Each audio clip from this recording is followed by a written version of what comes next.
Evening. My name is David Soren. I'm the lead pastor at Renovation Church. Welcome to House Groups. We are continuing in the book of Luke tonight. We are currently on a Thursday night, and Jesus is going to be put on a cross in the morning. He's finished the Last Supper with his disciples, and he's gone back to pray in the Garden of Gethsemane. And then all of a sudden, Judas shows up with a huge crowd.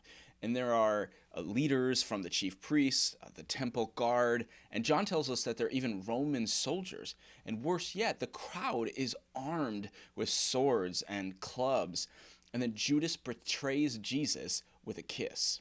But the disciples ask if they can fight back, and Peter goes ahead, and he gets out a sword, and he lops off the ear of the high priest's servant, which Jesus puts a stop to by promptly saying, "No more of this," and then healing the man's ear.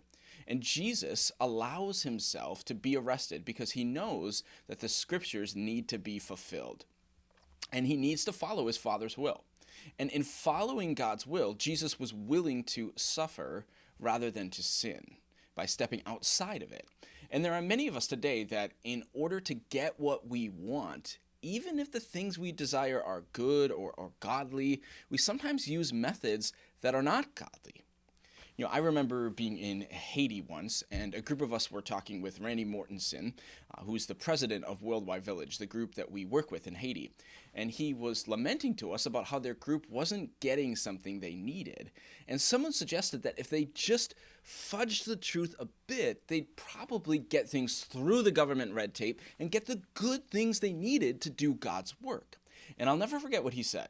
Randy said, if we don't do things God's way, we can't expect God's blessing.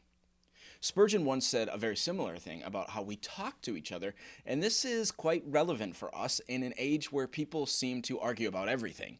He said, "When you are in an argument for the truth, do not grow angry, for this would be to fight the Lord's battles with the devil's weapons."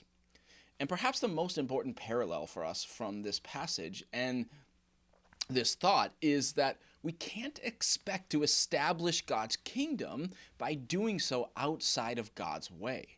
Jesus didn't establish his kingdom with the sword, but with the cross. He didn't establish his kingdom by taking over the Roman government.